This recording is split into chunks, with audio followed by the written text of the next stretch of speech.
Assalamualaikum warahmatullahi wabarakatuh. Kami kelompok 2 akan mempresentasikan mata kuliah filsafat ilmu. Epistemologi.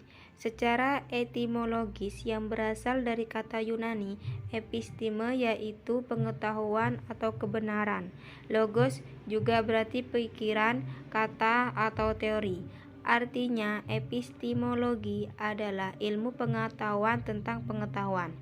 Dapat dipahami, epistemologi bisa didefinisikan membicarakan tentang dirinya sendiri, membedah lebih dalam tentang dirinya sendiri.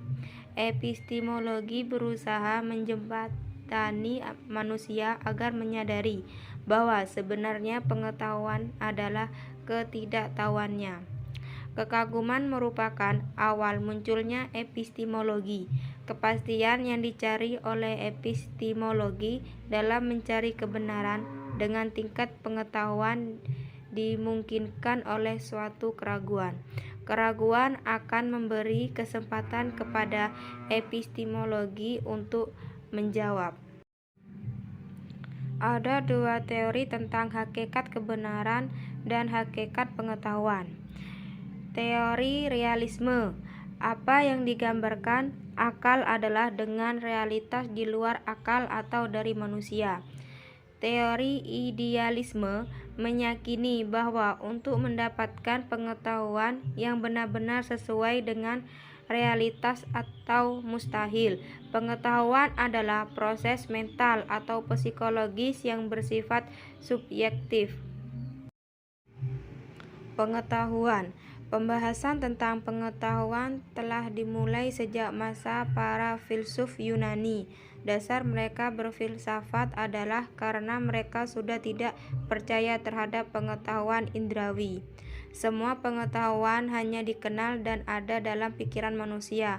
Tanpa pikiran, pengetahuan tidak akan dapat eksis.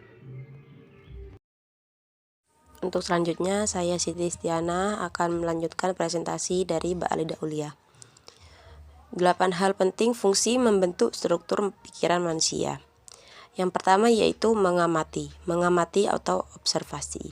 Yang kedua yaitu menyelidiki atau inquiries. Yang ketiga yaitu percaya atau belief.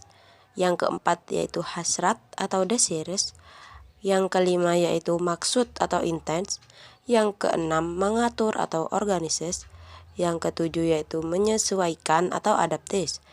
Dan yang kedelapan menikmati atau enjoys. Proses terjadinya pengetahuan.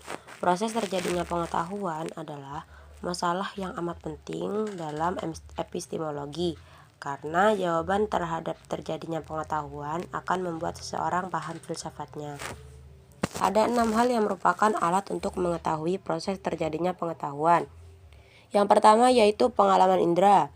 Dalam filsafat, paham yang menekankan pada kenyataan disebut realisme. Jadi, ilmu berawal mula dari kenyataan yang dapat diserap oleh indera. Yang kedua yaitu nalar atau reason. Nalar adalah salah satu cara berpikir dengan menggabungkan dua pemikiran atau lebih dengan maksud untuk mendapatkan pengetahuan baru. Yang ketiga yaitu otoritas atau authority. Otoritas adalah kekuasaan yang sah yang dimiliki oleh seseorang dan diakui oleh kelompoknya. Yang keempat yaitu intuisi atau intuition. Intuisi adalah kemampuan yang ada pada diri manusia yang berupa proses kejiwaan tanpa suatu rangsangan atau stimulus mampu membuat pernyataan yang berupa ilmu. Yang terakhir yaitu keyakinan atau faith. Keyakinan adalah suatu kemampuan yang ada pada diri manusia yang diperoleh melalui kepercayaan. Sesungguhnya antara wahyu dan keyakinan hampir tidak dapat dibedakan karena keduanya sama-sama menggunakan kepercayaan. Selanjutnya yaitu metode ilmiah. Metode ilmiah merupakan prosedur dalam mendapatkan pengetahuan yang disebut ilmu, di mana ilmu merupakan pengetahuan yang diperoleh lewat metode ilmiah.